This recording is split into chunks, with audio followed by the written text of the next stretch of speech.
নমস্কার, কেমন আছেন সবাই? ঘরকন্যা নেচার ব্লগে আপনাদের স্বাগত জানাই। আমার পিসি এসছে আমাদের বাড়িতে 4-5 দিন হয়ে গেছে। তার মধ্যে একদিন ওর বাবার ছুটির দিন ছিল, বৃহস্পতিবার। আমরা চলে গেলাম আমাদের পাশাপাশি রথতলাতেই নববৃন্দাবন। তো এখানে দেখতেই পেলেন যে গেট দিয়ে আমরা ঢুকছি, কি সুন্দর না হয়েছে। আমার তো খুব দারুণ লেগেছে। দেখুন, একের পর এক সব কৃষ্ণের যে লীলাগুলি সব তুলে ধরেছে। ভালোই লাগছিল দেখতে, কিন্তু আমাদের না যেতে একটু দেরি হয়ে গেছিলো। এটা 5টা থেকে খুলে 7:30 পর্যন্ত থাকে খোলা, তারপরে এটা বন্ধ হয়ে যায়। 8টার মধ্যে পুরোপুরি বন্ধ হয়ে যায়। গঙ্গার পাড়ে করেছে, এত সুন্দর, মানে দেখার মতো জাস্ট। এই যে দেখুন,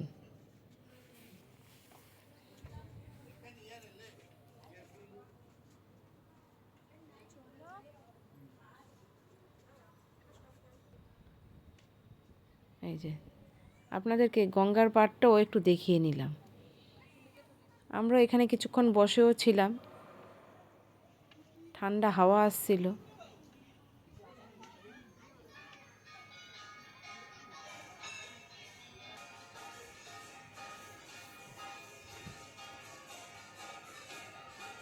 আমি মোটামুটি যেখানেই যাই চেষ্টা করি আপনাদের একটু সেই জায়গাগুলিতে দেখানোর, যে আমার সাথে সাথে আপনাদের তো আর সবাইকে নিয়ে যেতে পারছি না, একটু ছবির মাধ্যমে ভিডিওর মাধ্যমে একটু দেখিয়ে দিলাম।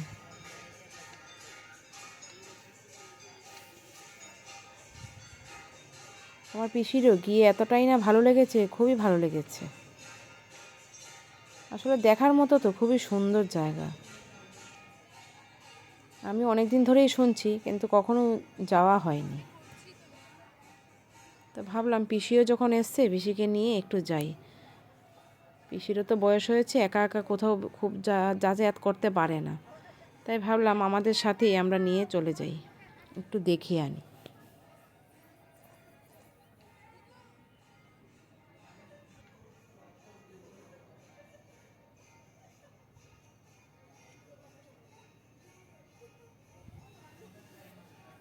এখন আবার আরতিও হবে ওইখানে, উপরে আরতি হচ্ছে, আমরা নিচে ঠাকুর দেখে টেখে তারপরে আমরা কিছুক্ষণ পরে উপরে গেছি।